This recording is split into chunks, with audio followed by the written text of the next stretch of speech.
ఒక్కసారి కొమ్మూరి గోల్డ్ కి కాల్ చేయండి. తాకట్లో ఉన్న మీ బంగారాన్ని విడిపించి మార్కెట్ ప్రైస్ కి వాళ్ళు కొనుక్కుని మిగతా డబ్బులు మీకు ఇచ్చేస్తారు. హాయ్ హలో నమస్తే, వెల్కమ్ టు మనం టీవీ. నేను మీ సాయి.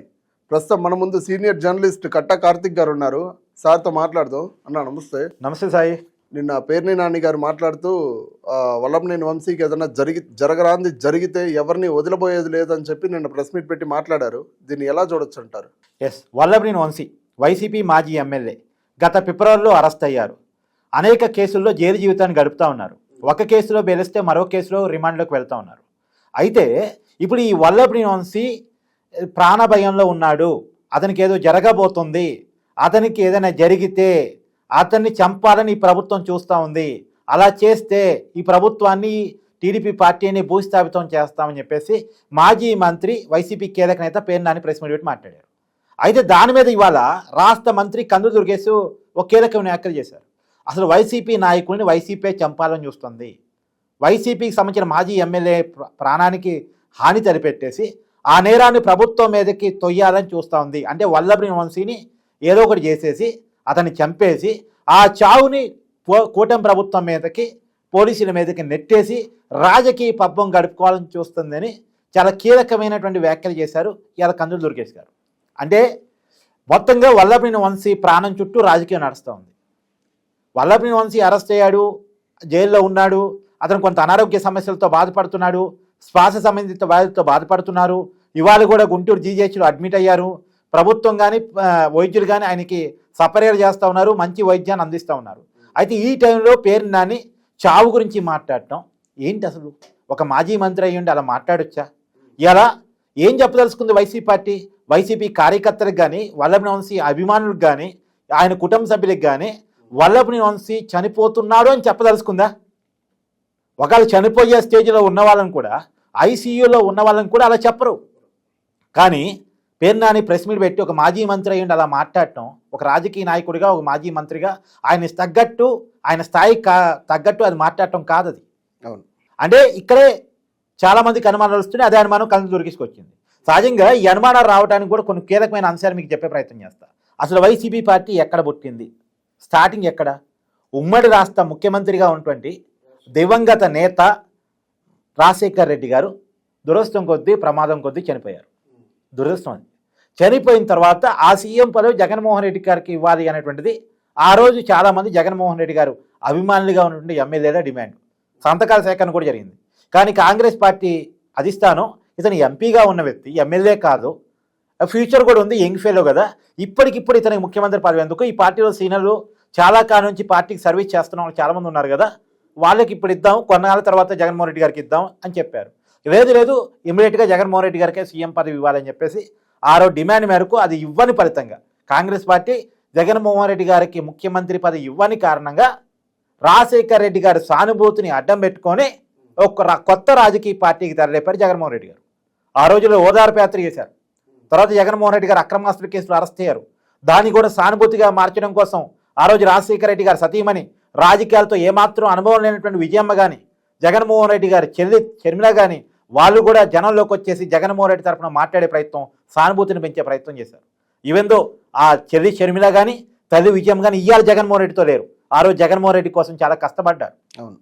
ఆ సానుభూతి పవనాల మీద వైసీపీ పార్టీ పుట్టింది, పెరిగింది. తర్వాత కోణంలో కూడా బాబాయ్ వివేకానందరెడ్డి మర్డరు 2019 ఎన్నికల కంటే ముందు జరిగింది. ఆ మర్డరు ఫస్ట్ గుండెపోటు అని చెప్పే ప్రయత్నం చేశారు. తర్వాత వివేకానందరెడ్డి గారి కూతురు సునీత తిరుగుబాటు కారణంగా రీపోస్ట్ మార్టం చేస్తే అది మర్డరు అని తేలిన తర్వాత, ఆ మర్డరు అని తేలిన తర్వాత మరి ఎవరో ఒకరి మీదకి మోపాలి కదా, చంద్రబాబు నాయుడు మీదకి మోపేసి నారావారి రథ చరిత్రను నమ్మించే ప్రయత్నం చేశారు. తీరా సిబిఐ ఎంక్వైరీ వేస్తే అది ఎవరి మీద తేలింది? ఇప్పుడు జగన్మోహన్ రెడ్డి గారి కుటుంబ సభ్యులు వివేకానంద రెడ్డి గారు, అంటే అవినాష్ రెడ్డి గారు వైసీపీ ఎంపీ, ఆయన మీద ఇలా కేసు నమోదైంది, ఎంక్వైరీ జరుగుతూ ఉంది.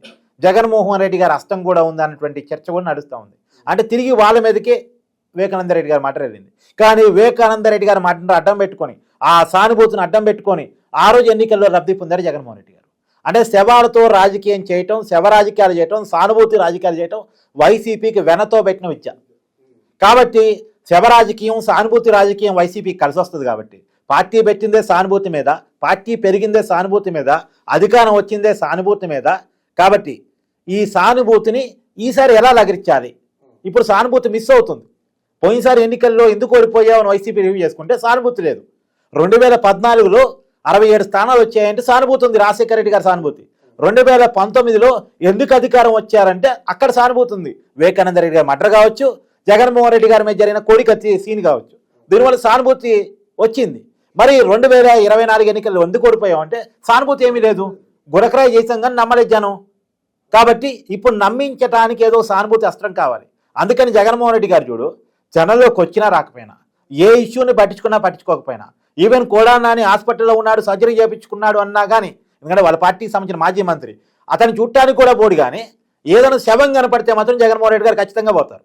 అది ఎక్కడైనా చూడు, రాప్తాల్లో వైసీపీ కార్యకర్త చనిపోయాడు అనగానే వెళ్తారు, గుంటూరులో వైసీపీ కార్యకర్త చనిపోయాడు అనగానే వెళ్తారు, లేదా ఎక్కడో ప్రమాదంలో గోడగూడి మనిషిని చనిపోయారు అనగానే వెళ్తాడు. శవం కాడికి మాత్రం జగన్మోహన్ రెడ్డి గారు ఖచ్చితంగా వెళ్తారు. ఎందుకు? శవం దగ్గర రాజకీయాలు ఎదుర్కోవటం, దాని నుంచి సానుభూతిని పొందటం, ఆ సానుభూతి పవనాల మీద పార్టీని పునరుద్ధరణ చేసుకోవడానికి జగన్మోహన్ రెడ్డి గారికి అవసరం. అయితే ఇప్పుడు ఇక్కడ కార్యకర్తల సానుభూతి సరిపోదు, ఏదో ఒక పెద్ద ఇన్సిడెంట్ కావాలి. మరి కుటుంబ సభ్యుల దూరంగా ఉంటున్నారు. సునీత జగన్మోహన్ రెడ్డి నుంచి నాకు ప్రాణహాని ఉందని చెప్తా ఉంది. తర్వాత షర్మిల మా అన్నగ నుంచి నాకు ప్రాణహాని ఉందని చెప్తా ఉంది. విజయమ్మ పైకి చెప్పట్లేదు కానీ ఆమె జగన్మోహన్ రెడ్డి గారి దూరంగా ఉంటుంది, షర్మిల గారి దగ్గర ఉంటుంది. కుటుంబ సభ్యులు దూరంగా ఉంటున్నారు. నిజంగా కుటుంబ సభ్యులకి ఏదైనా జరిగితే ఆ జగన్మోహన్ రెడ్డి గారి మీదకే అనుమానం వచ్చే పరిస్థితులు వచ్చాయి.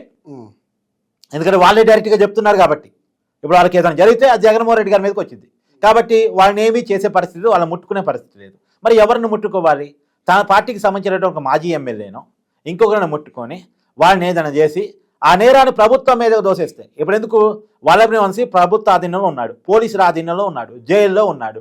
అతనికి ఏదైనా హాని తలపెట్టారనుకో, అతన్ని ఏదైనా చేశారనుకో, అది ఎవరి మీద పోయిద్ది? ఇప్పుడున్న ప్రభుత్వం మీద పోయిద్ది. సో ప్రభుత్వం బదనమైద్ది. చాలా క్లియర్గా పేరు నాని గారు గతంలో జరిగిన ఒక ఇన్సిడెంట్ని ఉదాహరిస్తూ మాట్లాడారు. వంగవీటి రంగా హత్య. ఇప్పుడు ఆ హత్య అనేటువంటి పదాన్ని వాడుతూ ఇవాళ వల్లభనేని వంశీ అంటే రెండింటికి లింక్ పెట్టారు. అంటే వల్లభనేని వంశీని ఏదో చేయటానికి వైసీపీ ప్రయత్నం చేస్తుంది.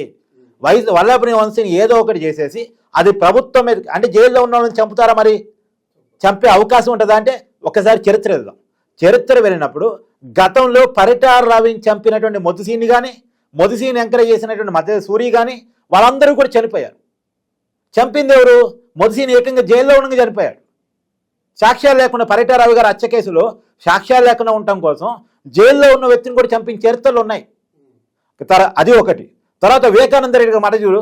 వివేకానంద రెడ్డి గారి మర్డర్ కేసులో సాక్షులుగా, అనుమానితుడిగా, నిందితుడిగా ఉన్నోళ్ళంతా ఒక్కొక్కరు చనిపోతూ వస్తున్నారు. ఇప్పటికీ 6-7 చనిపోయారు ఆ కేసులో ఉన్నోళ్ళు. ఎందుకు? ఒకరిదేమో అనారోగ్య సమస్య, ఇంకొక సమస్య, అంటే ఇవన్నీ మర్డర్స్ అని క్లియర్ కనపట్రా. అంటే మర్డర్లు చేయటం, తర్వాత సాక్ష్యాలు లేకుండా చేయటం వాళ్ళకున్న అలవాటు. కాబట్టి ఇప్పుడు వల్లభనేని వంశీ అరెస్ట్ అనేటువంటిది ఇప్పుడు సానుభూతి రావట్లే, అరెస్టులతో సానుభూతి రావట్లే. వైసీపీ నాయకులు అరెస్ట్ అవుతుంటే ఒక్కళ్ళ మీద కూడా సానుభూతి జనంలో కనపట్లే. సరైనోడికి సరైన టైంలో సరైన పనిష్మెంట్ దక్కిందిరే, వీళ్ళకి ఇంతే కావాలి, వీళ్ళు మాట్లాడిన మాటలు ఇలా ఉన్నాయి, దారుణాలు ఎలా ఉన్నాయి. ఇప్పుడు కొలనాని పాపం హాస్పిటల్ నుంచి డిశ్చార్జ్ అయ్యాడంట, అయినా సరే కొలనాని అరెస్ట్ చేయాల్సిందే అనేటువంటి డిమాండ్ పెరుగుతుంది. ఏదో నిన్న మొన్న గచ్చిబౌలి పెళ్లికి పోతే బయట తిరుగుతున్నాడికి అరెస్ట్ చేయాలని చెప్పేసి డిమాండ్లు వస్తూ ఉన్నాయి. కాబట్టి జగన్మోహన్ రెడ్డి రేపు అరెస్ట్ అయినా సరే సానుభూతి రాదు. గతంలో జగన్మోహన్ రెడ్డి గారు అరెస్ట్ అయితే జగన్మోహన్ రెడ్డి గారు సానుభూతి వచ్చింది. సానుభూతి రావడం కోసం అప్పుడు షర్మిల విజయమ్మ రోడ్డు మీద తిరిగారు. కానీ ఇప్పుడు జగన్మోహన్ రెడ్డి కోసం తిరిగే వాళ్ళు ఎవరు? జగన్మోహన్ రెడ్డికి సానుభూతి వచ్చే వాళ్ళు ఎవరు? కాబట్టి తన అరెస్ట్ ఆపుకోవాలి, అర్జెంటుగా జగన్మోహన్ రెడ్డి గారు తన అరెస్ట్ ఆపుకోవాలి. అరెస్ట్ ఆపుకోవాలంటే ఆల్రెడీ అరెస్ట్ అయ్యి జైల్లో ఉన్నటువంటి ఏదో ఒక వైసీపీ నాయకుడిని వేసేస్తే దానివల్ల ప్రభుత్వం ఏమది డిఫెన్స్లో పడింది, ప్రభుత్వం డిఫెన్స్లో పడింది, రాష్ట్రం అల్లకల్లోలం అయింది, జగన్మోహన్ రెడ్డి సానుభూతి వస్తుంది. జగన్మోహన్ రెడ్డిని అరెస్ట్ చేయాలి ఏపీ లిక్కర్ స్కామ్లో అంటే ప్రభుత్వం కొంత భయపడి వెనక్కి తగ్గేటువంటి పరిస్థితి వస్తుంది. కాబట్టి వైసీపీ నాయకులు అరెస్టులు ఆగాలన్నా, ప్రధానంగా జగన్మోహన్ రెడ్డి అరెస్టు, మిథున్ రెడ్డి అరెస్టు ఆగాలన్నా వల్లభనేని వంశీ లేకుండా పోవాలా అనేటువంటి ఒక ఆలోచన ఉన్న వైసీపీ చేస్తుందా? వాళ్ళకి గత హిస్టరీలో మర్డర్ చరిత్ర ఉంది కాబట్టి, వాళ్ళ హిస్టరీలో ఫ్యాక్షనిజం ఉంది కాబట్టి, వాళ్ళ హిస్టరీలో సాక్షుల్ని కానరాకుండా చేసినటువంటి చరిత్ర ఉంది కాబట్టి అనేకమైనటువంటి అనుమానాలు వస్తూ ఉన్నాయి. అందులోనూ ఈ అనుమానాలకు కారణం మొన్న పేరు నాని ప్రెస్ మీట్ పెట్టడం, ప్రత్యేకించి వల్లభనేని వంశీ మరణం గురించి మాట్లాడటం. నిజానికి నేను మళ్ళీ చెప్తున్నాను, రాజకీయ నాయకుడు, ఆ స్థాయిలో ఉన్న వ్యక్తి, ఐసీయూలో ఉన్నటువంటి వ్యక్తి కూడా మరణించట్లేదు, కోలుకుంటున్నాడని చెప్పి ధైర్యం చెప్పేటట్టు ఉండాలి. లోపల ఏదైనా ఉండొచ్చు, కానీ పైకి మాత్రం ధైర్యం చెప్పేటట్టు ఉండాలి. కానీ ధైర్యం చెప్పకుండా ఏదో శుభం పలకరా పెళ్లి కొడుక అంటే ఏదో అన్నాడు. ఆ రకంగా ఇవాళ పేరు నాని వ్యాఖ్యలు చూస్తూ ఉంటే ఏదో అనుమానం కలుగుతూ ఉంది.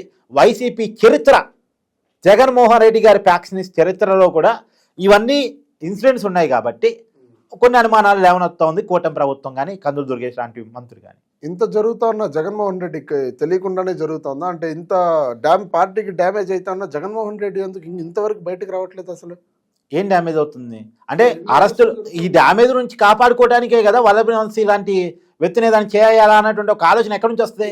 ఇప్పుడు ఇదంతా జగన్మోహన్ రెడ్డికి తెలిసే జరుగుతుందా ఇదంతా? వైసీపీలో చీమ చిటుక్కుమన్నాదన్న జగన్మోహన్ రెడ్డి ఆదేశంతోనే అంటది. వైసీపీ పార్టీ కానీ వాళ్ళ అధికారంలో ఉన్న ప్రభుత్వం కానీ ఏదన్నా జరగాలి అంటే అది జగన్మోహన్ రెడ్డి గారి సొంత పార్టీ కదా, అది జగన్మోహన్ రెడ్డి గారు పెట్టుకున్న పార్టీ. అది జగన్మోహన్ రెడ్డి గారికి తెలియకుండా ఏమీ జరిగేటువంటి పరిస్థితి ఉండదు. ఆ పార్టీలో ఏం జరిగినా దానికి అధినాయకుడిగా జగన్మోహన్ రెడ్డి బాధ్యత వహించాలి. మరి సజ్జల స్క్రిప్ట్ రాస్తారంటారు అందరూ. అవును, జగన్మోహన్ రెడ్డి గారు ఆదేశాల మేరకు స్క్రిప్ట్ రాస్తాడు. ఆ స్క్రిప్ట్ ని చదవాల్సినంత చదువుతారు, చేయాల్సినంత చేస్తారు. పేరు నాని కూడా సజ్జల నుంచే స్క్రిప్ట్ వెళ్ళిందంటారా? జగన్మోహన్ రెడ్డి గారు ఆదేశం, సజ్జల రామకృష్ణారెడ్డి గారు స్క్రిప్ట్, పేరు నాని మాట. సహజంగా వైసీపీలో ఉండేటువంటి కల్చర్ అది. కాబట్టి ఇప్పుడు వల్లభనేని వంశీకి ఏదో సొంత కవిత్వంగా పేరు నాని ఆ మాట మాట్లాడలే. జగన్మోహన్ రెడ్డి గారు ఆదేశాల మేరకు, సజ్జల రామకృష్ణారెడ్డి గారు స్క్రిప్ట్ మేరకు పేరు నాని మాట్లాడుండొచ్చు అనేటువంటిదే ఇప్పటి వరకు మనం చూసినటువంటి సీరియల్ ఆఫ్ ఇన్సిడెంట్స్ చూస్తే మనకి అనిపించేటువంటి కీలకమైన అనుమానం. ఇప్పటివరకు అనుమానమే అందాం. కానీ జగన్మోహన్ రెడ్డి నన్ను అరెస్ట్ కాకుండా ఆపండి, అవసరమైతే రాష్ట్రాన్ని తగలబెట్టండి, అవసరమైతే ఒక నలుగురిని చంపండి, మనోడైనా పర్లేదు, పగోడైనా పర్లేదు, మనకి నా అరెస్టు కాకుండా ఆపటం ముఖ్యం, ప్రభుత్వాన్ని డిఫెన్స్లో పెట్టడం ముఖ్యం, నాకు సానుభూతి రావటం ముఖ్యం అనేటువంటి ఎత్తుగడికి పోతే. ఎందుకంటే వీళ్ళు అరెస్టులు అయితే సానుభూతి రావట్లే, ఏదో ఒకటి చేయాలి సానుభూతి కోసం. ఆ సానుభూతి కోసం ఏదో చేసే ప్రయత్నంలో ఏదో ఒకటి చేయొచ్చా అనే ఒక అనుమానం కలుగుతూ ఉంది. థ్యాంక్ యూ అండి. Thank you.